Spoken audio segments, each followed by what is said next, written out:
Welcome, ladies and gentlemen. We have another match of faeria in store for y'all. Getting ready for the faeria brawl. Not sure if y'all got your tickets, right? Or if you have signed up, but word on the street is we already got at least 3 teams that's gonna be bringing some fire. So y'all stay tuned for the faeria brawl in a couple of months. Now we got a match going on between our brother JTD and another battler going by the name of Waiting On, Waiting On, Waiting on Victory, Waiting on Defeat, Waiting on something. Seems like we're all waiting for something these days, right?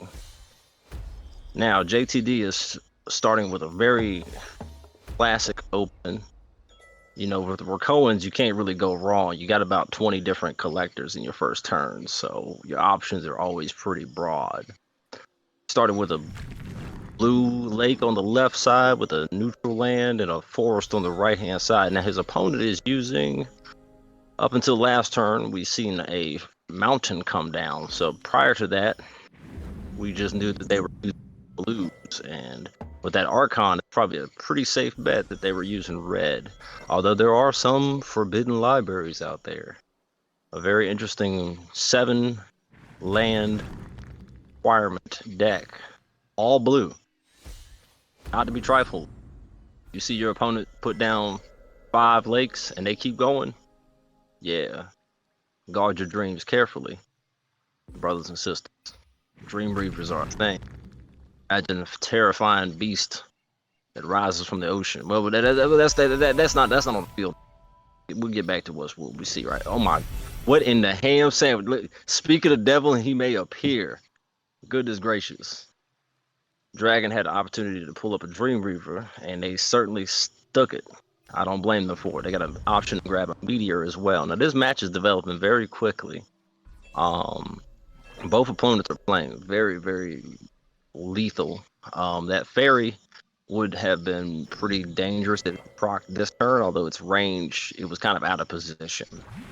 Where that in that well position, it's in much more dangerous position. Although as a 1/1, that Flame Silk Fairy ain't gonna be too much of a problem. Now that Archon got some mobility now, but as a 4/4, it doesn't pose too much of a threat even to the units. Now for Guru coming on the field, that gives them some options.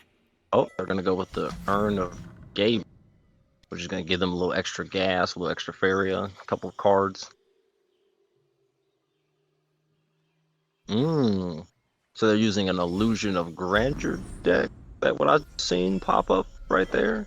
It happened so fast, it was hard to quite make sense of.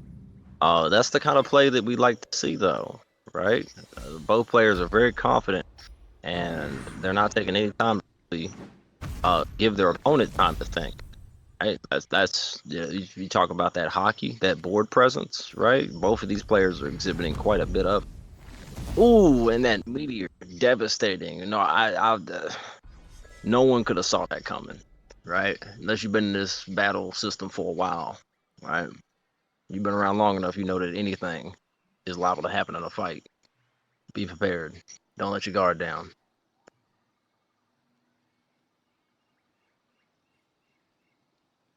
Now we see some thinking going on for Waiting On. They are figuring out the best way to go about resetting their board. You know, that meteor was devastating, but all things considered, they didn't lose too much of their land, right? They lost most of their aggressive land, but they didn't lose most of their primary or their base land, their defensive lands, right? You know, when push comes to shove, right? In your crowded room, those lands that are at your base become very important. It could be the difference between life or death, whether they're placed on the back row or whether they're placed forward like they are in Waiting. Example. Now we see a Rakoan Illusionist giving a very strong play with that buff, turning that Rakoan into a Dune Drake.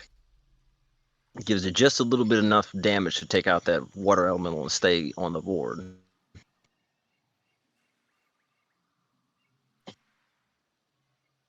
in waiting on's position, this is probably a good time to consider possible board wipes if they have them. Like a Garridan play would be great if they had a Garridan this turn, but I don't think that's going to be what we see happen. We're going to see a Ninja Toe play, so they're going to go for double select, and then they're going to clear the Doom Drake, right? Which I believe would stay around for one more turn, so that's preferable considering what it could do between now and then. Not to mention it could give JTD opportunity to gain enemy land on their enemy's side of the map. Oh, we see a flame burst to take out the Doom Drake to keep the Ninja Toad alive. That may be the decision that causes them the game. That is a very expensive decision to make. Considering they could have just as easily used that flame burst to just remove one of the Rakoans and just lose the frog. I wonder what's going on in their hand. That may explain the situation. Considering where they're at, it should be about survival right now. And they could be trying to extend their positions though, which is a gambit, right? A relatively risky maneuver, but could pay off. I mean, if they don't have any choice and their back is against the wall, fight like hell, my brother. JTD is choosing very carefully what they do. And they're going to use a Rakoan copter out the engine. And from there, it looks like they're just going to continue to extend their positions with the Rakoans. Oh, they're going to bring down a Rakoan champion this turn. Not necessarily a bad idea, seeing as they don't have anything on the other side of the map. Even if Waiting On has a transform effect, they're still going to have to figure out some way of dealing with that creature that gets transformed. So if it's a phantasm or a mirror phantasm, or a frogify, then you still got to deal with the 5/5 or the 2/2 with jump. We're